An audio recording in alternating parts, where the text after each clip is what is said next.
जल्दी जल्दी पढ़ेंगे। थोड़ा बड़ा है आज का रीडिंग बूस्टर, बट कोई दिक्कत की बात नहीं, अच्छा रीडिंग बूस्टर है, ठीक है। पहली स्लाइड आपके सामने, जल्दी जल्दी पढ़ेंगे भाई, फटाफट से रीड करेंगे, स्पीड में पढ़ना है आप लोगों को, क्योंकि आप स्लो पढ़ोगे तो फिर दिक्कत हो जाएगी यार। अगली स्लाइड देखो, जल्दी जल्दी। थोड़ा बड़ा है पैसेज बट कोई दिक्कत नहीं भाई, गर्म पानी ले आओ और जल्दी जल्दी आंसर करो भाई। बस एक छोटा सा पार्ट और है लास्ट में, इसको भी देख लो। नाउ आ जाते हैं। तो जैसा कि आप देख सकते हैं, हिमालय पे बेस्ड है आज का रीडिंग बूस्टर। तो स्वागत है आप सबका रीडिंग बूस्टर में, है ना। आ जाइए भाई। सो द हिमालयाज, देखो सबसे पहले जब भी हम माउंटेन रेंजेस की बात करते हैं, दो चीजें आपकी हो सकती हैं, एक होती है माउंटेन पीक्स और एक होती है माउंटेन रेंज। पर्वत श्रृंखला माउंटेन रेंज और पर्वत चोटी माउंटेन पीक। पीक जैसे कि आपका एवरेस्ट हो गया, किलिमंजारो हो गया। माउंटेन रेंजेस जैसे कि हिमालयाज हो गया, जैसे कि एंडीज हो गया, रॉकीज हो गया, ठीक है, ये आल्प्स हो गया, ये आपकी रेंजेस है। माउंटेन रेंजेस के साथ में हमेशा आर्टिकल द आता है, the Andes, the Alps, the Rockies. Mountain peak के साथ में आर्टिकल द नहीं आता है, तो माउंटेन पीक यानी एवरेस्ट के साथ द नहीं आएगा। पहला पॉइंट आपका आज का यही है, ध्यान रखेंगे, ठीक है। सो द हिमालयाज, क्योंकि हिमालयाज आपकी क्या है, माउंटेन रेंज है, ना कि पीक, ठीक है। तो ये आपका रेंज है। ऑफन रेफर्ड, अक्सर जिसको रेफर्ड किया जाता है। अब रेफर्ड आपकी वर्ब नहीं है, ध्यान देंगे, जिसको रेफर किया जाता है, यानी कि हिमालय किसी को रेफर नहीं कर रहा है, हिमालय को रेफर किया जाता है क्या कह के, टू, रेफर के साथ में टू फिक्स्ड प्रीपोजिशन है, as the abode of snow. So abode of snow का मतलब है एक बर्फ का घर है एक तरीके से, ठीक है, वो बर्फ का स्थान है। तो आप देखोगे हिमालयाज, ध्यान रखेंगे माउंटेन जो रेंजेस होती हैं सामान्यतः आपकी प्लूरल फॉर्म में होती हैं, तो हिमालयाज है, इसीलिए यहाँ पे प्लूरल वर्ब आपकी स्टैंड आ जाएगी। ये स्टैंड करते हैं, कैसे स्टैंड करते हैं, as one of the most. अब देखो एज के बाद में वन आ गया इसका ऑब्जेक्ट, वन ऑफ के बाद में आने वाला नाउन आपका किस में होता है, प्लूरल फॉर्म में। तो रेंजेस आपका प्लूरल है, कैसी रेंजेस है, तो माउंटेन रेंजेस है, ठीक है। तो ये बहुत सिग्निफिकेंट है, इकोलॉजिकली सिग्निफिकेंट है और मैग्निफिसेंट भी है। कितनी मैग्निफिसेंट है, तो सुपरलेटिव डिग्री के लिए मोस्ट आ गया और द आपका आ जाता है आर्टिकल। तो वन ऑफ के बाद द आर्टिकल आ गया, सुपरलेटिव डिग्री आ गई, नाउन प्लूरल आ गई, ठीक है। कहाँ पे है ये, तो इन द वर्ल्ड, दुनिया में। तो एक बार पूरे सेंटेंस को समझ लेंगे। तो हिमालयाज जो है, जिनको अक्सर रेफर किया जाता है एबोर्ड ऑफ स्नो बोल के, ये स्टैंड करते हैं one of the most magnificent, magnificent का मतलब होता है शानदार, जबरदस्त, बेहतरीन, ठीक है। सो मैग्निफिसेंट एंड इकोलॉजिकली सिग्निफिकेंट, और जिसका इकोलॉजी में बहुत बड़ा योगदान है, जिनका महत्व है। तो जो इकोलॉजिकली सिग्निफिकेंट है, ऐसी माउंटेन रेंजेस है ये माउंटेन जो है हिमालयाज। आगे देखेंगे, स्ट्रेचिंग अक्रॉस, जो कि स्ट्रेच अक्रॉस करते हैं 5 कंट्रीज, ठीक है। कौन सी कंट्रीज है 5 में, आप कहोगे इंडिया है, नेपाल है, भूटान है, चाइना है एंड पाकिस्तान है। सो इन कंट्रीज में ये स्ट्रेच करता है। तो आप कहोगे स्ट्रेचिंग आपका पार्टिसिपल है, क्योंकि ये माउंटेन्स को डिफाइन कर रहा है। तो स्ट्रेचिंग एडजेक्टिव है, पार्टिसिपल है, और कहाँ तक स्ट्रेच कर रहा है, तो अक्रॉस प्रेपोजिशन है। जब कोई चीज बहुत सारे एरिया को कवर करती है तो अक्रॉस प्रेपोजिशन का यूज करते हैं। जैसे हम कहते हैं ना across the world, across the world यानी कि पूरी दुनिया में, ठीक है। एबोर्ड हमने वोकैबुलरी में पढ़ाया था, बिल्कुल सही बात है, घर होता है एबोर्ड एक तरीके से, ठीक है। तो आप कहोगे so these towering peaks, towering peaks का मतलब है, अब देखो पीक्स क्यों कह रहे हैं, क्योंकि हिमालयाज के अंदर बहुत सारी चोटियां हैं, तो उसके अंदर बहुत सारी चोटियां, तो ये जो चोटियां हैं, टावरिंग का मतलब है बहुत ऊंची ऊंची, और दीज है क्योंकि प्लूरल है, आर तो प्लूरल वर्ब आ गई, आर कैसी है ये न सिर्फ एक जियोलॉजिकल मार्वल है, बल्कि में ये एसेंशियल है, एसेंशियल लाइफलाइन है फॉर मिलियंस, मिलियंस लोगों के लिए ये एसेंशियल लाइफलाइन भी है। यानी कि न सिर्फ ये जियोलॉजिकल मार्वल है, जियोलॉजी में ये सिर्फ बहुत अच्छी चीज नहीं है, ये लोगों के लिए जरूरी भी है, तो ये कहना चाह रहे हैं। तो ये जरूरी भी है और जियोलॉजिकल मार्वल भी है। मार्वल मतलब कुछ बहुत अच्छा, बेहतरीन कुछ, ठीक है। तो आप जैसे देखोगे, पहले तो नीदर नॉर नहीं लगा सकते, क्योंकि यहाँ पे नीदर नॉर का सेंस बन जाएगा कि ना तो ये जियोलॉजिकल मार्वल है और ना ये जरूरी है, तो ये सेंस गलत हो जाएगा। वेदर और तो हम तब लगाते हैं जब ऑल्टरनेटिव दे रहे हो, कि या तो ये और या ये, ऐसे ही ईदर और लगाते हैं तो ये भी नहीं बनेगा। Not only but also say हम तब लगाते हैं कि न सिर्फ ये बल्कि में ये भी, तो नॉट ओनली बट ऑल्सो हो जाएगा। सिंपल था क्वेश्चन, ठीक है। हाउएवर, हालांकि, दिस फॉर्मेडेबल रेंज, ये जो फॉर्मेडेबल रेंज है, अब देखो हाउएवर आपका कंजंक्टिव एडवर्ब होता है, कॉन्ट्रास्ट दिखाता है, लेकिन ये जो फॉर्मेडेबल रेंज है, और फॉर्मेडेबल का मतलब है जो चीज बहुत तगड़ी हो, जिसको हराया ना जा सके, वो फॉर्मेडेबल है, ठीक है। जिसको बीट ना किया जा सके, फॉर्मेडेबल है, पीछे ना जो छोड़ा जा सके, ठीक है। फॉर्मेडेबल रेंज इज फेसिंग, ये फेस कर रही है increasing threats from climate change. Climate change की वजह से इसको बहुत सारा नुकसान है, थ्रेट्स हैं, ठीक है, खतरा है। ह्यूमन इंक्रोचमेंट से भी इसको खतरा है। इसके अलावा जियोपॉलिटिकल जो टेंशंस हैं आज की डेट में, इनसे भी खतरा है। जियोपॉलिटिकल का मतलब क्या होता है? जब जियोग्राफी पॉलिटिक्स को इन्फ्लुएंस करती है तो वही जियोपॉलिटिकल मुद्दे हो जाते हैं, ठीक है। तो जियोपॉलिटिकल टेंशंस भी हैं इंडिया के बीच में, चाइना के बीच में, इंडिया पाकिस्तान के बीच में, पाकिस्तान अफगानिस्तान, अफगानिस्तान तो खैर इसमें है भी नहीं, ये नेपाल इंडिया के बीच में भी कई बार टेंशंस रहती हैं, नेपाल चाइना के बीच में भी कई बार टेंशंस रहती हैं। तो ये सब चीज़ें भी इन्फ्लुएंस करती हैं। रेजिंग कंसर्न्स, जिससे कंसर्न्स बढ़ रहे हैं अबाउट इट्स फ्यूचर, इसके फ्यूचर के बारे में चिंताएं बढ़ती जा रही हैं। द हिमालयाज आर होम, ये जो हिमालयाज हैं ये होम है, यानी कि ये निवास स्थान है एक तरीके से, या ये कहें कि ये बेसिकली उस जगह का, ये इनका बेस है। किस चीज के लिए बेस है? तो sum of the highest peaks on earth. On earth आपका फिक्स्ड फ्रेज होता है, इसमें आर्टिकल द की जरूरत नहीं होती है, तो हम कह सकते हैं कि ये जो हाईएस्ट पीक्स है अर्थ पे, उनमें से कुछ का घर है। तो होम टू बेसिकली आपका करेक्ट आंसर होता है, ठीक है। So home to something, home to का मतलब है कि यहां पे मतलब वो उनका बेस है, किसी का बेस होना। सो होम टू आपका करेक्ट आंसर हो जाता है। हालांकि होम फॉर भी लगा सकते हैं। होम फॉर कब लगाते हैं? It is a home for somebody. A home लिखेंगे, जब होम के साथ आर्टिकल आ रखा होगा ना, तो ऐसे केस में फॉर या ऑफ आ सकता है। लेकिन अगर होम के साथ कोई आर्टिकल नहीं है तो होम वहां पे एडजेक्टिव है, और अगर ये एडजेक्टिव है तो इसके साथ टू प्रीपोजिशन का यूज किया जाता है, ठीक है। अगर होम आपका एडवर्ब होता है तो उसके पहले टू नहीं आता, ये बात ध्यान रखेंगे, लेकिन होम के बाद में टू जरूर आता है, ठीक है। So Himalayas are home to some of the highest peaks on earth, including, जिसमें क्या क्या शामिल है? इन हाईएस्ट पीक्स में क्या क्या शामिल है? माउंट एवरेस्ट शामिल है, जो कि अपने आप में क्या है? The tallest of them all, जो कि उन सब में सबसे ज्यादा टॉल है। तो अब एक बार पूरे स्ट्रक्चर को समझ लें। हिमालयाज सब्जेक्ट है, आर आपकी वर्ब है, होम यहाँ पे एडजेक्टिव के तरीके से काम कर रहा है, टू प्रीपोजिशन है, जिसका ऑब्जेक्ट है सम ऑफ द हाईएस्ट पीक्स, ठीक है, सबसे ऊंची चोटियों में से कुछ। कहां पे? तो ऑन प्रीपोजिशन, जिसका ऑब्जेक्ट है अर्थ, ठीक है, जिसमें शामिल है इंक्लूडिंग माउंट एवरेस्ट, तो इंक्लूडिंग प्रीपोजिशन है, उसका ऑब्जेक्ट है एवरेस्ट। अब एवरेस्ट को डिफाइन करने के लिए एक एडजेक्टिव लगा दिया, जो कि है अपने आप में क्या? ये नाउन इन अपोजिशन होता है। कई बार ऐसे बोलते हैं ना, नाउन इन अपोजिशन का मतलब क्या होता है, एक बार समझ लेंगे भाई आप भी, ठीक है।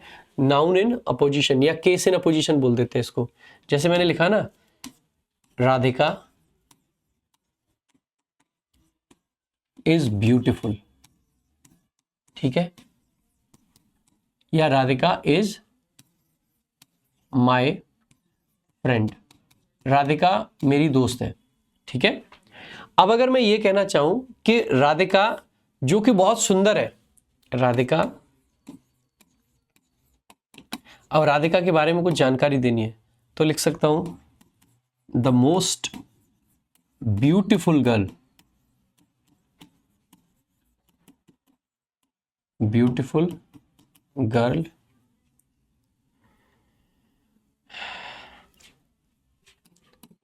इज, वैसे the most beautiful girl in the town, town की सबसे ब्यूटीफुल लड़की इज माई फ्रेंड। सेंटेंस वही है, बस अब की बार हमने क्या किया है, राधिका के बारे में कुछ एक्स्ट्रा इंफॉर्मेशन दे दी। राधिका जो कि है most beautiful girl in the town, पूरे टाउन में सबसे ज्यादा ब्यूटीफुल, इज माई फ्रेंड, वो मेरी दोस्त है। सेम इसी तरीके से यहां भी किया गया है। एवरेस्ट जो कि है the tallest of them all, उन सब में सबसे ज्यादा टॉल। ये देम आपका प्रोनाउन है, इसके बाद ऑल हम लिख सकते हैं। ध्यान रखेंगे 3 डिटर्मिनर ऐसे होते हैं, ऑल हो गया, बोथ हो गया, ईच हो गया, जिनका प्रयोग प्रोनाउन के इमीडिएट बाद में किया जा सकता है। ठीक है, आगे देखेंगे, आगे देखेंगे। दीज माउंटेन्स, ये जो माउंटेन्स हैं, इन्फ्लुएंस, ये इन्फ्लुएंस करते हैं क्या, रीजनल क्लाइमेट्स को। तो ये जो माउंटेन्स हैं ये इन्फ्लुएंस करते हैं, तो इन्फ्लुएंस वर्ब है, क्या इन्फ्लुएंस कर रहे हैं, रीजनल क्लाइमेट्स को। इसके अलावा ये सर्व करते हैं, तो देखो इन्फ्लुएंस एक वर्ब थी, दूसरी वर्ब आ गई सर्व, यानी कि कॉमा से 2 वर्ब जोड़िए तो भी तीसरी भी आएगी, पक्की बात है। कैसे सर्व करते हैं, किस रूप में, तो एज द सोर्स, सोर्स के रूप में, तो एज प्रेपोजिशन उसका ऑब्जेक्ट सोर्स, किस चीज के सोर्स, तो ऑफ प्रेपोजिशन उसका ऑब्जेक्ट हो गया मेजर रिवर्स, ये ज्यादातर रिवर्स का सोर्स है। सच एज, जैसे कि रिवर्स के एग्जांपल आ गए, द गैंजेस इसको पढ़ते हैं वैसे, तो द गंगा लिखो ज्यादा अच्छा लगता है मेरे को। इंडस, एक बार द लगा दिए चल जाएगा, वैसे अलग अलग लिखते तो ज्यादा अच्छा लगता, the Ganga, the Indus, the Brahmaputra. And, अब देखो एंड आ गया, एक वर्ब जोड़ी थी यहाँ पे इन्फ्लुएंस, इन्फ्लुएंस को सर्व से जोड़ा तो कॉमा से जोड़ दिया। अब तीसरा शब्द जोड़ेंगे तो एंड लगाना पड़ेगा, एंड हार्बर, और ये हार्बर करते हैं किस चीज को, रिच बायोडाइवर्सिटी को। हार्बर करने का मतलब है एक तरीके से किसी चीज को फलवाना फूलवाना, बेसिकली किसी चीज का एक तरीके से वहां पर होना, वहां पर रिच बायोडाइवर्सिटी होती है, ये कहना चाह रहे हैं। ठीक है, तो रिच बायोडाइवर्सिटी वहां पर फलती फूलती है। ठीक है, इंक्लूडिंग, जिसमें शामिल है रेयर स्पीसीज, तो वहां पे बहुत सारी रेयर स्पीसीज पाई जाती है। हार्बर करता है यानी कि वहां पे रखता है एक तरीके से, सिंपल शब्दों में समझे तो। ठीक है, लाइक द स्नो लेपर्ड, जिसमें स्नो लेपर्ड शामिल है। ठीक है, एंड द रेड पांडा, जिसमें रेड पांडा शामिल है, ये दोनों ही बहुत ही रेयर स्पीसीज है। तो इंक्लूडिंग प्रेपोजिशन उसका ऑब्जेक्ट हो गया रेयर स्पीसीज, आगे लाइक प्रेपोजिशन जिसका ऑब्जेक्ट हो जाएगा the snow leopard and the red panda. Beyond preposition है, इसका ऑब्जेक्ट आ जाएगा देयर इन्वायरमेंटल सिग्निफिकेंस, यानी कि सिग्निफिकेंस नाउन, इन्वायरमेंटल एडजेक्टिव। इनके इन्वायरमेंटल सिग्निफिकेंस से अलग, से परे, और क्या है, ये जो द हिमालयाज हैं, हिमालयाज क्योंकि माउंटेन रेंज है तो द आ गया। ठीक है, होल्ड करते हैं, ये वर्ब आ गई, क्या होल्ड करते हैं, they hold importance, hold importance, importance hold करते हैं। कैसी इंपोर्टेंस, तो होल्ड आपकी वर्ब है जिसका ऑब्जेक्ट है इंपोर्टेंस। इंपोर्टेंस कैसी है, आप कहोगे स्पिरिचुअल है पहली चीज, कल्चरल है दूसरी चीज, कितनी, तो प्रोफाउंड, यानी कि बहुत। प्रोफाउंड आपका क्या होता है, इसका मतलब होता है बहुत ज्यादा। ठीक है, तो आप आसानी से कह सकते हो प्रोफाउंड भी एडजेक्टिव ही है जो कि इंपोर्टेंस के लिए है, कल्चरल और स्पिरिचुअल भी आपके एडजेक्टिव है जो कि इंपोर्टेंस के लिए है। आगे देखेंगे, इंपोर्टेंस एक प्रोफाउंड डिटर्मिनर के तरीके से काम कर रहा है यहाँ पे एक तरीके से। सो दे सब्जेक्ट आ गया, दे आर डीपली इंटरवाइंड, इनको डीपली इंटरवाइंड करने का मतलब है जुड़े हुए, ये डीपली यानी गहराई से जुड़े हुए, किस चीज के साथ में, विथ हिंदुइज्म, हिंदुइज्म के साथ में, बुद्धिज्म के साथ में, एंड डैश ट्रेडिशंस, और ट्रेडिशंस, ट्रेडिशंस का मतलब क्या है, रीति रिवाज। कौन से रीति रिवाज की बात कर रहे हैं, देखो एबोरिजिनल का मतलब होता है कहीं के मूल निवासी, मूल निवासी रीति रिवाज नहीं होंगे, रीति रिवाज के पहले एबोरिजिनल नहीं आएगा। ओरिजिनल ट्रेडिशंस आ सकते हैं, नेटिव ट्रेडिशंस आ सकते हैं, इंडिजीनियस ट्रेडिशंस आ सकते हैं। तो यहाँ पे देख लेते हैं कौन सा है, मॉडर्न, मॉडर्न से थोड़ी कह रहे हैं कि मॉडर्न ट्रेडिशन से जुड़े हुए हैं, ट्रेडिशंस के साथ में जनरली मॉडर्न नहीं लगाएंगे, हिमालयाज बहुत पुराने समय के हैं तो हम ये भी नहीं लगाएंगे। ऑब्सोलीट का मतलब होता है out of use, out of use वाले तो फिर खत्म ही हो गए, इनको कहेंगे इंडिजीनियस। इंडिजीनियस का मतलब है वहाँ के जुड़ाव, वहाँ के जो लोकल है, वहाँ के जो बेसिक है उनकी बात कर रहे हैं। मॉडर्न इसलिए नहीं आएगा क्योंकि यहाँ पे सारी बातें किसकी कर रहे हैं, धर्म की, इन सब चीजों की। जब भी धर्म वगैरह की बातें आए तो पुरानी बातें होंगी ना कि मॉडर्न। और ऑब्सोलीट तो है out of use, out of use नहीं हुए अभी, वो अभी वो है। बायोडाइवर्सिटी क्या होता है, जैव विविधता। आगे डिस्पाइट यानी कि के बावजूद, किस चीज के बावजूद हम बात कर रहे हैं, देयर रग्ड ग्रैंडियर, ग्रैंडियर का मतलब है किसी चीज की, मतलब कोई चीज का ग्रांड होना, किसी चीज का बड़ा होना, किसी चीज का बहुत बड़ा महत्व होना। और इसको रगिड बोलते हैं वैसे, रगिड ग्रैंडियर का मतलब है, रगिड का मतलब होता है जिस चीज की जड़ें दूर तक जाएं, जो चीज बहुत तगड़े लेवल पे हो, जिसकी जड़ें हो, तो आप आसानी से कह सकते हैं रगिड ग्रैंडियर का मतलब हो जाएगा बहुत तगड़ा ग्रैंडियर है इनका। द हिमालयाज, इनके रेगिड ग्रैंडियर होने के बावजूद भी जो हिमालयाज हैं आर एक्सट्रीमली वल्नरेबल, फिर भी वल्नरेबल है ये, यानी कि ग्रैंडियर बहुत अच्छा है, बहुत महान है, बहुत बड़े हैं, लेकिन फिर भी ये क्या है, आपके वल्नरेबल है। वल्नरेबल का मतलब होता है जो जिनको आसानी से नुकसान पहुंचाया जा सकता है। किस चीज के लिए वल्नरेबल है? टू क्लाइमेट चेंज, यानी कि क्लाइमेट चेंज से इनको नुकसान होगा। ठीक है, तो आप देखेंगे डिस्पाइट प्रीपोजिशन है, उसका ऑब्जेक्ट हो जाएगा ग्रैंडियर। कैसा ग्रैंडियर? तो रग्ड एडजेक्टिव। देयर आपका पजेसिव केस, देयर किसके लिए है? हिमालयस के लिए। द हिमालय सब्जेक्ट आ गया, आर आपकी वर्ब है। ठीक है, आर कैसे ये वल्नरेबल है, कितना वल्नरेबल है?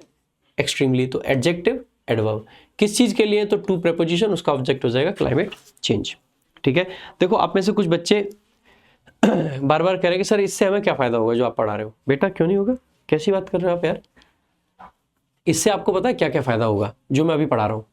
आपने ग्रामर पढ़ी है, पूरी नहीं पढ़ी है, डजंट मैटर, आपकी पूरी की पूरी तो ग्रामर रिवाइज करा देता हूं मैं। यहाँ पे जो पॉइंट ग्रामर का जरूरी लगता है वो सारे बताता हूँ, आर्टिकल से लेके प्रीपोजिशन तक का बताता हूँ।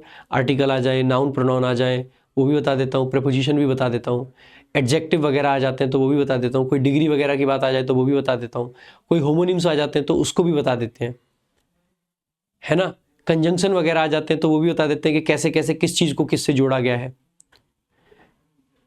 एडवर्ब आता है उसके बारे में भी बता देते हैं। पूरा ग्रामर रिवाइज होता है, पहली चीज। दूसरी चीज आप पाओगे कि आपकी वोकैबुलरी ऑटोमेटिकली स्ट्रांग होने लगेगी। एक तो होता है कि वोकैबुलरी को ना जबरदस्ती याद करना, भैया याद करना है, याद करना है, याद करना है, रट्टा मारना है। और दूसरा होता है कि जो उस वोकैबुलरी को बार बार यूज करना। जब हम चीजों को प्रयोग करते हैं वो चीजें अपने आप याद हो जाती हैं। आप एक बहुत प्रैक्टिकल एग्जांपल लेके देखो। आपको मैं बताऊं कि भाई ये जो ब्रेक है, ठीक है, गाड़ी सीख रहे हैं आप, और मैं ये कहूं कि ये जो क्लच है उसको धीरे धीरे छोड़ना है, मैं आपको अच्छे से बार बार ये बताऊं धीरे धीरे छोड़ना है, धीरे धीरे छोड़ना है, धीरे धीरे छोड़ना है, तो क्या आप क्लच को छोड़ना अच्छे से सीख जाओगे? या फिर आप खुद उसको धीरे धीरे छोड़ के देखो बार बार तो सीख पाओगे? यार आप खुद करके देखोगे ना, उसको जब यूज करके देखोगे उस चीज को तो सीख पाओगे ना। आपके मोबाइल के अंदर एक एप्लीकेशन है, आपको एडिटिंग सीखनी है, आपको एडिटिंग की दुनिया भर की चीजें रोज सिखाई जाए, रोज सिखाई जाए, रोज सिखाई जाए तो सीख पाओगे, या आप एडिटिंग को बार बार खुद से करके देखोगे तो सीख पाओगे? खुद से करोगे तो सीख पाओगे। एप्लीकेशन से बहुत ज्यादा फायदा होता है। मैं किसी भी चीज का यूज करने से, यहां पे आप वोकैबुलरी को यूज कर रहे हो, सेंटेंस में कैसे उसका यूज हो रहा है, क्या वहां पे सेंस बन रहा है, वोकैबुलरी आपकी स्ट्रांग होगी। और जब ग्रामर अच्छी है और वोकैबुलरी अच्छी है तो सर आपकी रीडिंग इंप्रूव क्यों नहीं होगी? रीडिंग के लिए क्या आपको कुछ अलग से करना पड़ेगा क्या जीवन में? और रीडिंग तो करा ही रहे, अर्थ निकाल के दे रहा हूं, समझा रहा हूं, क्लोज टेस्ट के क्वेश्चन करा रहा हूं, कॉम्प्रिहेंशन के question, tone, theme, title, please, है ना। आगे, rising global temperatures are accelerating glacial melt. अब देखेंगे जो राइजिंग ग्लोबल टेम्परेचर्स है, टेम्परेचर्स आपका नाउन हो गया, सब्जेक्ट है, कहां के टेम्परेचर्स? ग्लोबल, जो कि क्या कर रहे हैं? बढ़ रहे हैं। तो ये भी देखो एडजेक्टिव है और ये भी। अब आपकी एक ये भी बात मन से निकल जानी चाहिए कि भाई एक नाउन के लिए दो एडजेक्टिव नहीं आ सकते। आ सकते हैं, अगर वो दोनों एडजेक्टिव सेम तरीके के तो एंड से जोड़ते हैं, और दोनों अलग अलग चीज कर रहे हैं, अलग अलग काम कर रहे हैं, तो इसका मतलब है कुछ एंड वगैरह लगाने की जरूरत नहीं है। एग्जाम्पल के लिए मैं आपको पीछे एक सेंटेंस दिखा देता हूं जो हमने अभी देखा था आपको, ठीक है, ये वाला। जैसे कि यहां पे देखेंगे, कहां पे था, ये रहा। देखो कल्चरल और स्पिरिचुअल, जो कल्चर की है, स्पिरिचुअलिटी की है, ये एक प्रकार के एडजेक्टिव है, मीनिंग अलग अलग है लेकिन टाइप तो एक ही है ना, ये टाइप को ही बता रहा है ना। लेकिन प्रोफाउंड का मतलब है उसकी क्वांटिटी के बारे में बता रहा है, कितनी इंपॉर्टेंस है। तो प्रोफाउंड बिना एंड के आया है, लेकिन इनको जोड़ने के लिए एंड लगाना पड़ा क्योंकि एक तरीके के। तो अगर दो एडजेक्टिव एक तरीके के होंगे, अगर दो एडजेक्टिव एक तरीके के होंगे तो बीच में एंड लगाएंगे, जो कि यहां लगाया है। लेकिन यहां पे देखो ये दो एडजेक्टिव तो है मेरे भाई, लेकिन क्या ये दोनों एक तरीके के? ये ग्लोबल है, ये बता रहा है कि टेम्परेचर कहां के हैं, और ये राइजिंग है, ये बता रहा है कि टेम्परेचर बढ़ रहे हैं या घट रहे हैं। तो दोनों अलग अलग काम कर रहे हैं, इसलिए किसी एंड की भी जरूरत नहीं है।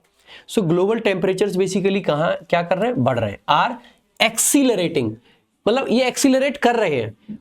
खुद बढ़ रहे होते तो हम कहते हैं कि आर एक्सीलरेटेड, इनको एक्सीलरेट कर दिया है। नहीं, टेम्परेचर्स किसी चीज को एक्सीलरेट कर रहे हैं। किस चीज को कर रहे हैं? ग्लेशियल मेल्ट, मेल्ट का मतलब होता है पिघलना। किस चीज का पिघलना? ग्लेशियर का। अब आप देखोगे मेल्ट आपका नाउन है, यहाँ पे एक्सीलरेट वर्ब है, इसका ऑब्जेक्ट आ गया मेल्ट, नाउन है पिघलना। किस चीज का पिघलना? तो ग्लेशियर का। तो ग्लेशियर तो नाउन होता है, लेकिन ग्लेशियल वर्ड अगर हमने लिख दिया तो ये आपका क्या बन गया? एडजेक्टिव। तो इसीलिए ग्लेशियल एडजेक्टिव। ऐसे ही हिमालयाज नाउन है, लेकिन हिमालयन आपका एडजेक्टिव है। ठीक है, ग्लोब नाउन है लेकिन ग्लोबल एडजेक्टिव है। आ जाओ आगे। लीडिंग टू, जिससे कि क्या हो रहा है? लीडिंग टू भी क्या है? ये जो मेल्ट है, विच लीड्स टू, तो विच लीड्स को हम किस में चेंज करेंगे? क्योंकि एक्टिव स्ट्रक्चर है तो आईएनजी में। लीडिंग टू, लीडिंग के साथ टू प्रीपोजिशन आता है, ये तो रोज बात आ रही है। किस चीज को के लिए लीड कर रही है? द श्रिंकिंग ऑफ, श्रिंकिंग का मतलब है सिकुड़ना। किस चीज का सिकुड़ना?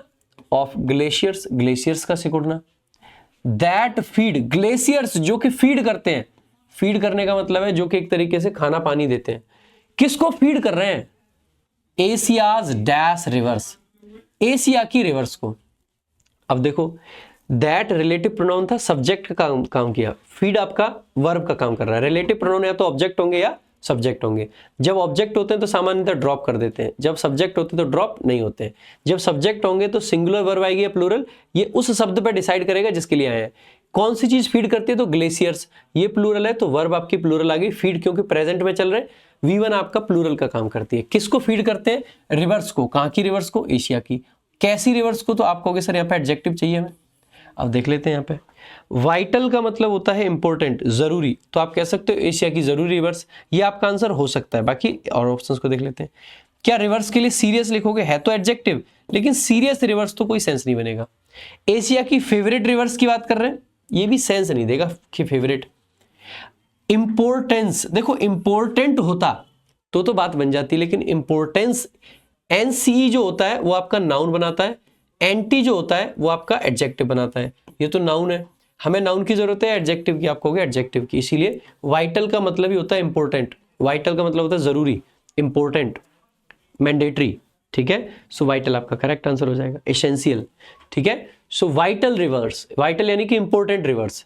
This not only threatens, this यानी कि ये चीज, क्योंकि ग्लेशियर्स पिघल रहे हैं तो ये जो फैक्ट है, ये फैक्ट ना सिर्फ थ्रेटन करता है, तो दिस सब्जेक्ट है, नॉट ओनली दो चीजों को जोड़ रहा है, एक तो इस वाली वर्ब को और दूसरा आपकी इस वाली वर्ब को, तो दो वर्ब को जोड़ रहा है। तो हमने देखा दिस सब्जेक्ट है, सब्जेक्ट के हिसाब से सिंगुलर वर्ब आ गई। थ्रेटन करने का मतलब है किसी चीज को एक तरीके से डराना। किस चीज को डरा रहा है भाई? फ्रेश वाटर अवेलेबिलिटी को, अवेलेबिलिटी को यानी उपलब्धता। किस चीज की उपलब्धता? फ्रेश वाटर की। किसके लिए? For millions. बट ऑल्सो, लेकिन ये और भी क्या कर रहा है? इंक्रीज करता है द रिस्क, यानी कि खतरा। किस चीज का? Floods and landslide. Fresh water को तो कम करता है, बल्कि में बाढ़ और लैंडस्लाइड के खतरे को बढ़ा देता है ग्लेशियर्स का पिघलना।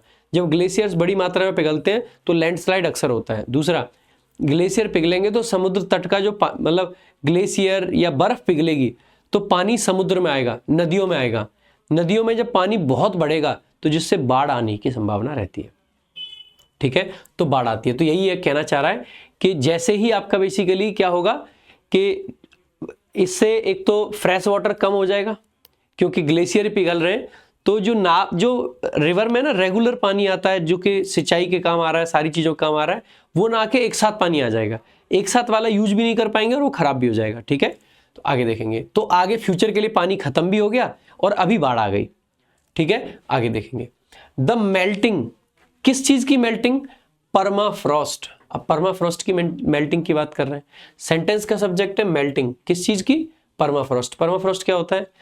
जैसे पहाड़ होता है, पहाड़ भाई आपने देखा होगा,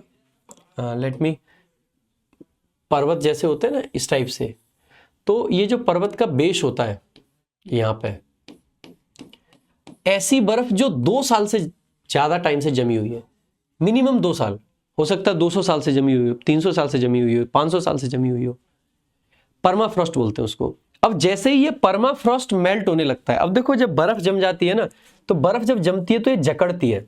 तो इससे क्या होता है कि अगर बर्फ जमी हुई है तो ये जो पहाड़ है, ये जो पर्वत है, इनका बेस जो है वो बेसिकली जकड़ा हुआ है, तो ये लैंडस्लाइड नहीं होगी, ये पहाड़ जो है गिरेंगे नहीं, ये लंबे टाइम तक टिके रहेंगे। सही बात है, क्योंकि इनका बेस क्या है? जकड़ा हुआ है। अब आप खुद से देखो आपके घर की नींव अंदर से जकड़ी हुई है, अगर आप नींव के आसपास से मिट्टी हटा दोगे तो आपका घर गिर जाएगा कि नहीं गिर जाएगा? बिल्कुल। तो ऐसे ही अगर धीरे धीरे ये जो बर्फ है अगर ये पिघल जाए तो ये जो पहाड़ है इसका जो सपोर्ट सिस्टम है वो तो खत्म हो जाएगा, और अगर पहाड़ का सपोर्ट सिस्टम खत्म हो जाएगा तो धीरे धीरे पहाड़ क्या होगा? गिरेगा। तो अगर ये परमाफ्रॉस्ट जो है अगर ये मेल्ट होता है तो बेसिकली इज अनदर कंसर्न, ये भी कंसर्न है, जिससे क्या होगा? डीस्टेबलाइज होता है। तो विच डीस्टेबलाइजेस, क्योंकि एक्टिव सेंस है, एक्टिव सेंस है तो इसको हमने आईएनजी में कन्वर्ट कर दिया, विच प्लस एक्टिव सेंस बन रहा होगा तो आईएनजी विच या हु के साथ। अगर विच या हु के साथ पैसिव सेंस बन रहा होगा तो फिर उसको हम थर्ड फॉर्म में बदलते हैं। यहाँ पे एक्टिव सेंस है। ये एक और चिंता का विषय है जो कि डीस्टेबलाइज कर रहा है। डीस्टेबलाइज का मतलब स्टेबलाइज करने का, स्थिर करना, तो डीस्टेबलाइज करने का मतलब है अस्थिर कर देना। किस चीज को? द वेरी फाउंडेशंस, उसकी नींव को। यहाँ पे वेरी एडजेक्टिव है, वेरी इंफेसाइज करने के लिए आया है यहाँ पे, ठीक है। फाउंडेशंस यानी नींव, किस चीज की? ऑफ माउंटेन कम्युनिटीज, पूरे माउंटेन कम्युनिटी की नींव ही हिल जाएगी भाई, यही तो कह रहा था मैं अभी आपसे, ठीक है। आगे deforestation, deforestation comma unregulated tourism, ऐसा टूरिज्म जो रेगुलेटेड नहीं है, क्योंकि एक तो रेगुलेटेड अगर टूरिज्म होगा तो वहां पर टूरिस्ट के ऊपर नजर रखी जाएगी, वो क्या कर रहे हैं, वो क्या प्राकृतिक रिसोर्सेज को नुकसान तो नहीं पहुंचा रहे हैं। अगर भाई अनरेगुलेटेड हो जाएगा तो टूरिस्ट क्या ऐसी करके आ रहे हैं किसी को नहीं पता चलेगा।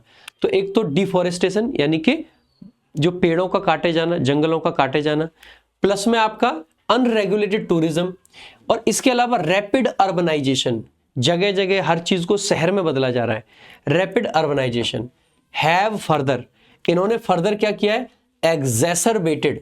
एग्जैसरबेट करने का मतलब होता है किसी चीज को खराब कर देना, किसी खराब चीज को और खराब कर देना।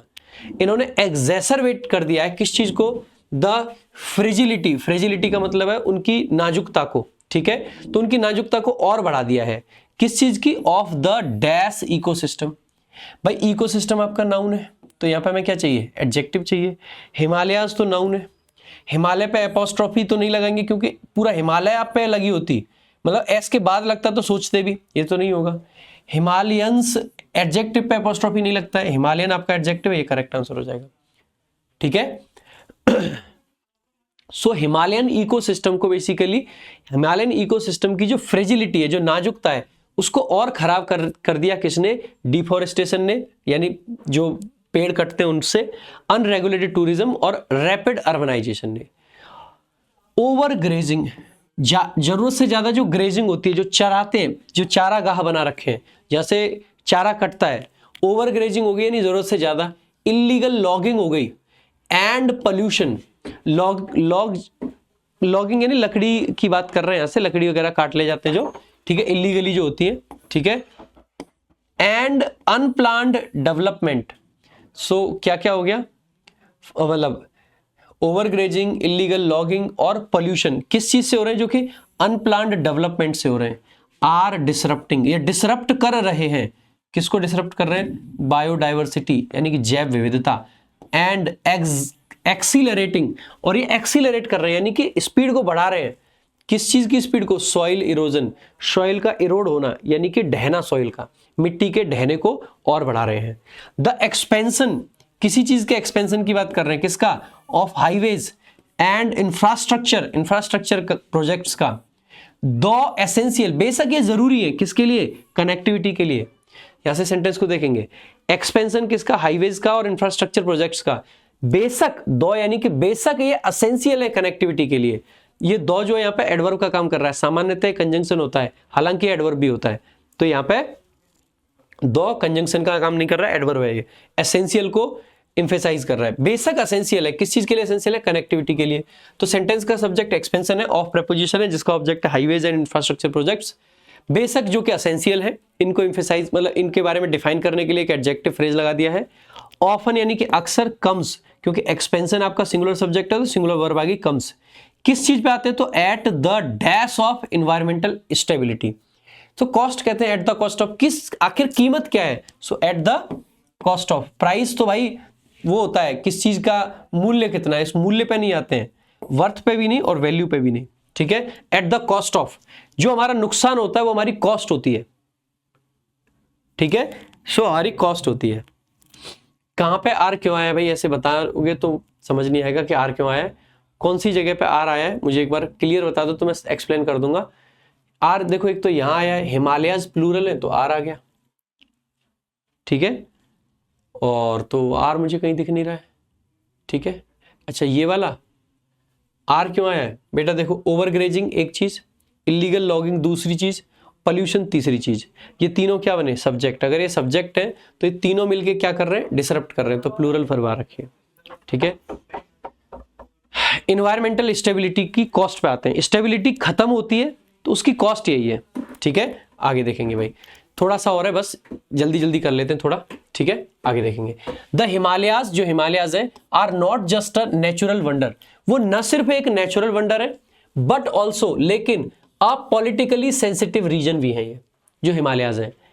टेरिटोरियल डिस्प्यूट्स, टेरिटोरियल यानी कि जमीन से जुड़े हुए डिस्प्यूट्स, किसके बीच में, तो टेरिटोरियल डिस्प्यूट सब्जेक्ट है among preposition India, China and Pakistan. Generally यहाँ पे बिटवीन आना चाहिए, यहाँ पे अमंग लगा रखा है। जब हम नाम को अलग अलग मेंशन करते हैं तो हमें बिटवीन को प्रेफर करना चाहिए, अमंग है, ठीक है। बिटवीन आपका बेटर चॉइस होता है अगर नाम अलग अलग मेंशन होते हैं। So territorial disputes between India, China and Pakistan have, क्योंकि डिस्प्यूट्स प्लूरल था तो हैव के बाद थर्ड फॉर्म लेड के बाद टू प्रीपोजिशन, किस चीज की तरफ हमें लेके गए, तो मिलिट्री टेंशंस की तरफ हमें लेके गए, जो कि अफेक्ट करता है, विच अफेक्ट, किस चीज को अफेक्ट करता है भाई, लोकल कम्युनिटीज को एंड इकोलॉजिकल बैलेंस को, ठीक है। बॉर्डर कन्फ्लिक्ट्स, जो बॉर्डर पे कन्फ्लिक्ट होते हैं, कहां पे, in areas like Ladakh, areas जैसे कि Ladakh and Arunachal Pradesh, dash the fragile geopolitics of the region. अब हमें देखना है, देखो सेंटेंस को समझना, फुल स्टॉप आ गया था, बॉर्डर कन्फ्लिक्ट सब्जेक्ट है, कहां पे, तो इन प्रेपोजिशन उसका ऑब्जेक्ट हो जाएगा एरियाज, कौन से एरियाज, तो लाइक प्रेपोजिशन उसका ऑब्जेक्ट हो जाएगा लद्दाख एंड अरुणाचल प्रदेश। तो जो कन्फ्लिक्ट्स आपका सब्जेक्ट था, इसके लिए वर्ब चाहिए। अगर वर्ब चाहिए तो आपका देखो, एक तो प्रेजेंट में चल रहा है तो हाईलाइटेड आपका नहीं आएगा क्योंकि बात प्रेजेंट की है। वर्ब की आईएनजी फॉर्म डायरेक्ट नहीं लिख सकते तो ये गलत हो जाएगा, इज एमआर की जरूरत पड़ती है, ठीक है। हाईलाइट्स तो सिंगुलर वर्ब है, वर्ब में एस लगा के सिंगुलर बनाते हैं, तो हाईलाइट आपकी प्लूरल वर्ब हो जाएगी, ठीक है। हाईलाइट करता है, किस चीज को हाईलाइट करता है, द फ्रेजाइल जियोपॉलिटिक्स, फ्रेजाइल यानी कि नाजुक, जियोपॉलिटिक्स किसकी, यानी द रीजन, यानी कि उस रीजन की, उस एरिया की, ठीक है। ये बेसिकली बॉर्डर कन्फ्लिक्ट जो है लद्दाख और अरुणाचल प्रदेश जैसे एरिया में, ये फ्रेजाइल जियोपॉलिटिक्स यानी नाजुक जियोपॉलिटिक्स को बेसिकली क्या करते हैं, हाईलाइट करते हैं। Making, which makes cooperation on environmental issues even more challenging, which makes लिख दो या मेकिंग लिख दो, ठीक है, जो कि क्या करता है, कॉपरेशन को, कॉपरेशन यानी कि लोगों के बीच में जो सामंजस्य होता है, ठीक है, किस चीज पे, ऑन एनवायरमेंटल इश्यूज, इन्वायरमेंट से जुड़े हुए इश्यूज, इवन मोर चैलेंजिंग, इनको और चैलेंजिंग बना देता है। तो एक आ गया कि जो कन्फ्लिक्ट है जो कि हाईलाइट करते हैं बेसिकली फ्रेजाइल जियोपॉलिटिक्स को, इसको और बेसिकली क्या बना देते हैं, इसको इन्वायरमेंटल इश्यूज को और इंपॉर्टेंट बना देते हैं। The future of the Himalayas, Himalayas का जो फ्यूचर है, क्योंकि फ्यूचर सब्जेक्ट है, ऑफ प्रेपोजिशन उसका ऑब्जेक्ट है हिमालयाज, तो फ्यूचर के हिसाब से वर्ब आगे डिपेंड्स, किस पे डिपेंड करता है, तो डिपेंड के साथ ऑन या अपॉन दोनों प्रेपोजिशन आ सकते हैं। ऑन अपॉन किस पे, कलेक्टिव एफर्ट्स पे, जो आपके कलेक्टिव एफर्ट्स है उस पे डिपेंड करता है, at national and international level. तो हिमालय का फ्यूचर भाई नेशनल और इंटरनेशनल लेवल पे जो कलेक्टिव यानी कि जुड़े हुए लोगों के एक साथ के एफर्ट्स है उस पे बेसिकली डिपेंड करता है। सस्टेनेबल टूरिज्म, पहली चीज ये नया शुरू हुआ सब्जेक्ट होगा। Afforestation projects and stricter environmental regulations are crucial. तो ये सस्टेनेबल टूरिज्म होना चाहिए, एफोरेस्टेशन प्रोजेक्ट लाने चाहिए कि भाई हमें पेड़ लगाने हैं, इसके अलावा स्ट्रिक्ट आपके इन्वायरमेंटल रेगुलेशंस होने चाहिए। रेगुलेशंस यानी कानून, किसके कानून, इन्वायरमेंट से जुड़े हुए। स्ट्रिक्टर का मतलब है जितने स्ट्रिक्ट अभी हैं उनसे भी ज्यादा। आर क्रूशियल, ये सारी चीजें सब्जेक्ट है तो आर वर्ब है। क्रूशियल का मतलब है इंपॉर्टेंट होना, जरूरी होना, वाइटल होना, ठीक है। किसके लिए, फॉर प्रिजर्विंग, फॉर प्रेपोजिशन है, प्रेपोजिशन के बाद वर्ब की आईएनजी फॉर्म आती है। किसको प्रिजर्व करना है, द रीजन यानी कि उस पूरे रीजन को। सो कंट्रीज, कौन सी कंट्रीज की बात कर रहे हैं हम लोग भाई, हम उन कंट्रीज की बात कर रहे हैं जो कि शेयर करती हैं, तो शेयरिंग वर्ब नहीं है, शेयरिंग आपका पार्टिसिपल है। कंट्रीज विच शेयर, तो एक्टिव सेंस है तो शेयरिंग लिख दिया उसकी जगह पे। मैंने ये बात बहुत बार बता दी, अब आपको ये क्लियर होने लग गया होगा कि शेयरिंग है क्या, तो ये वर्ब नहीं है, ठीक है। क्या शेयर करती है, तो शेयर वर्ब का आगे ऑब्जेक्ट हो जाएगा द हिमालयन इकोसिस्टम, तो आप कहोगे ये आपका क्या है, ऑब्जेक्ट है।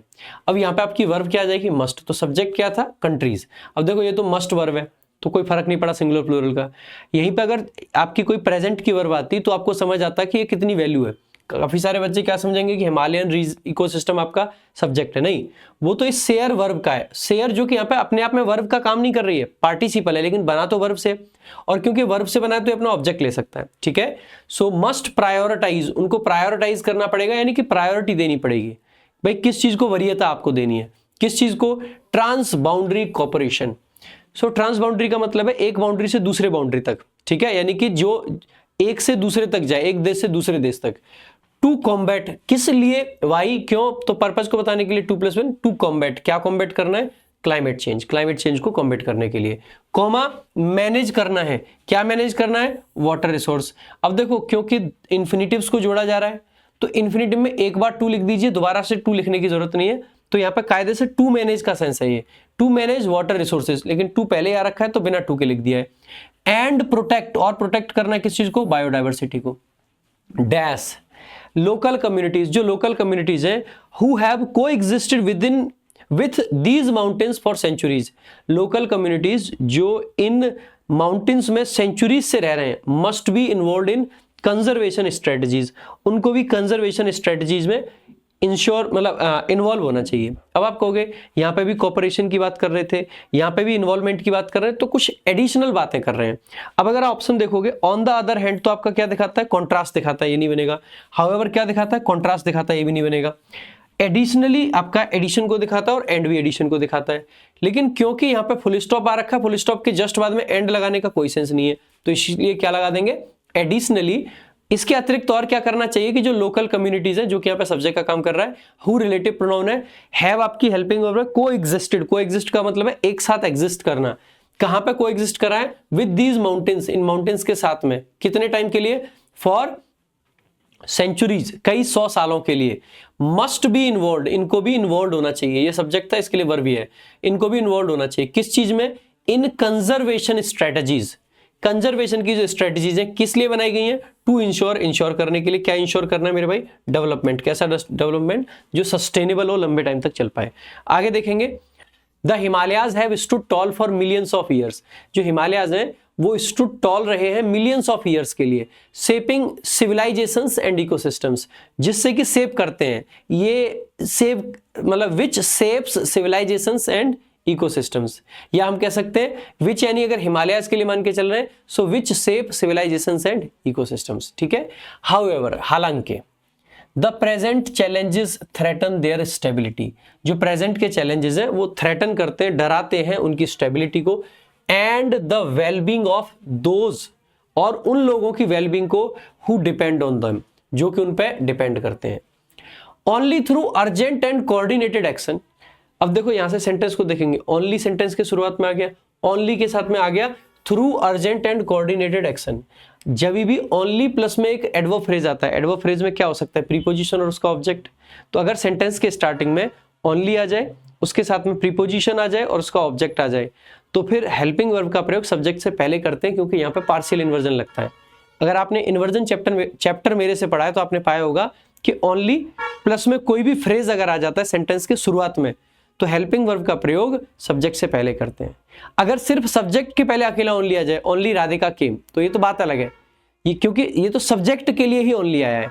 लेकिन अगर सब्जेक्ट से पहले ओनली आए और एक और फ्रेज आए, तो ऐसे केस में सब्जेक्ट बाद में जाएगा और हेल्पिंग वर्ब पहले आएगी। तो यहाँ पे वही हुआ है, only through urgent and coordinated action, सिर्फ अर्जेंट और कोऑर्डिनेटेड एक्शन के थ्रू ही इंश्योर आपकी मेन वर्ब है। तो सब्जेक्ट और वर्ब चाहिए, तो ये तो सब्जेक्ट के बाद है, सब्जेक्ट के बाद है, सब्जेक्ट के बाद है, सब्जेक्ट से पहले एकमात्र यही है, तो पार्शियल इन्वर्जन यहाँ पे लगा हुआ है, ठीक है। इंश्योर दैट, ये इंश्योर कर सकते हैं, क्या इंश्योर कर सकते हैं कि these sentinels of the sky, sorry sentinel नहीं, सेंटिनेल्स है, सेंटिनेल्स होता है एक्चुअली में रखवाले।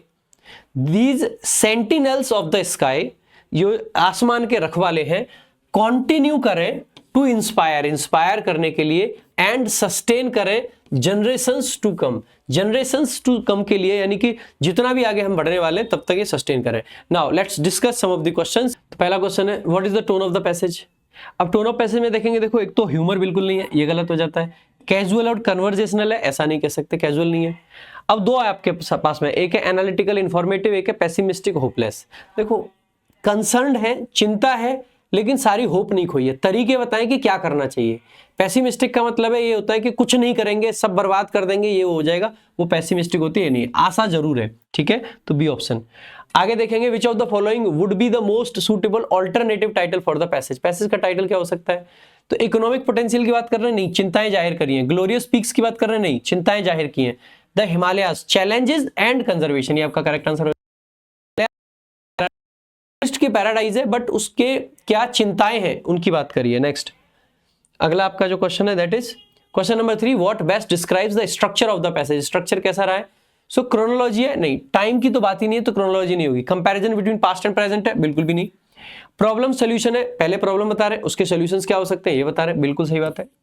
फिक्शनल अकाउंट है, फिक्शनल यानी इमेजिनरी स्टोरी है, बिल्कुल भी नहीं। आगे, if climate change continues at its current pace, अगर क्लाइमेट चेंज ऐसे ही होता रहा, which of the following consequences is most likely to occur in the Himalayas, इनमें से क्या होगा हिमालयस में? तो इंक्रीज्ड ग्लेशियल एक्सपेंशन, नहीं, ग्लेशियर बढ़ेंगे नहीं, ग्लेशियल मेल्ट बढ़ेगा। अ राइज इन टूरिज्म, नहीं, टूरिज्म में राइज नहीं होगा, अगर ऐसे ही होता रहा तो टूरिज्म धीरे धीरे खत्म हो जाएगा। श्रिंकिंग ग्लेशियर्स, ग्लेशियर्स श्रिंक होंगे, leading to water shortage, waters की मतलब पानी की शॉर्टेज होगी वाटर की, और हायर फ्लड रिस्क होंगे, ये बात सही है बिल्कुल। स्ट्रेंथन कुछ करेंगे, बिल्कुल भी नहीं। आगे, the article suggest that rapid urbanization and deforestation are major threats to Himalayas. What would be the most effective long term solution to balance development and conservation? क्या डेवलपमेंट और कंजर्वेशन के लिए बेस्ट टर्म सोल्यूशन है? Banning all forms of tourism, बिल्कुल नहीं, नहीं तो development अगर टूरिज्म को बैन कर दिया तो। इनकरेजिंग अनरेगुलेटेड, अनरेगुलेटेड तो कुछ भी नहीं होना चाहिए। Implementing sustainable development policies and eco friendly infrastructure, बिल्कुल सही बात है। रिलोकेटिंग माउंटेन कम्युनिटीज, इनको वहां से हटाई दें ना, ये भी नहीं। आगे, the editorial emphasizes the need for trans boundary cooperation in the Himalayas, which of the following best explains why this is necessary. क्यों जरूरी है ट्रांस बाउंड्री कॉपरेशन, क्यों जरूरी है? हिमालयस आर सिंगल कंट्रीज, नहीं, एक कंट्री की रिस्पॉन्सिबिलिटी नहीं है। Climate change, water resources and biodiversity management require coordinated effort across national borders, एकदम सही बात है, तो ये करेक्ट हो जाएगा। आगे, अगला आपका, in the passage the phrase sentinels of the sky, ये क्या है? प्रोटेक्टर, जो गार्ड करते हैं, जो आसमान से आए हुए वो हैं जो सोल्जर, एक तरीके से सोल्जर्स ऑफ द स्काई एक तरीके से। तो the Himalayas act as guardians और प्रोटेक्टर्स ऑफ द रीजन, सही बात है। हिमालयाज आर अ बैरियर, बिल्कुल भी नहीं। हिमालयाज आर अनरीचेबल, नहीं कह सकते। हिमालयाज आर श्रिंकिंग, नहीं, ये वाला सेंस नहीं है। What does the word encroachment, encroachment का मतलब होता है कब्जा कर लेना, फर्जी कब्जा कर लेना। सो प्रिजर्वेशन ऑफ, नहीं। ग्रेजुअल इंट्रूजन, सही है। इन्वेजन, इंट्रूजन, प्रमोशन वगैरह, नहीं। तो ये था आपका भाई पूरा का पूरा पैसेज, जिसमें काफी सारे हमने क्वेश्चंस करे। बाकी अगर आपको वीडियो अच्छी लग रही है भाई, लाइक करें, शेयर करें, चैनल को सब्सक्राइब करें। अगर अभी भी आप लाइक शेयर नहीं कर रहे हैं तो फिर गलत कर रहे हैं आप, है ना। एक आदमी इतने एफर्ट लगा के आपके लिए अगर रोज वीडियो डाल रहा है, so it is your responsibility, ये आपकी मॉरल ड्यूटी है कि आप वीडियोस को जितना हो सके ज़्यादा से ज़्यादा पहुंचाएं। अगर एक्चुअल में आपको लगता है कि ये क्लासेस आपके लिए बेनिफिशियल है, तो प्लीज़ प्लीज़ प्लीज़ अपने स्टेटस पे जरूर लगाएं। आज के लिए और वीक के लिए सिर्फ इतना ही, मिलेंगे मेरे भाई अगली क्लास में। थैंक यू सो मच, जय हिंद, जय भारत।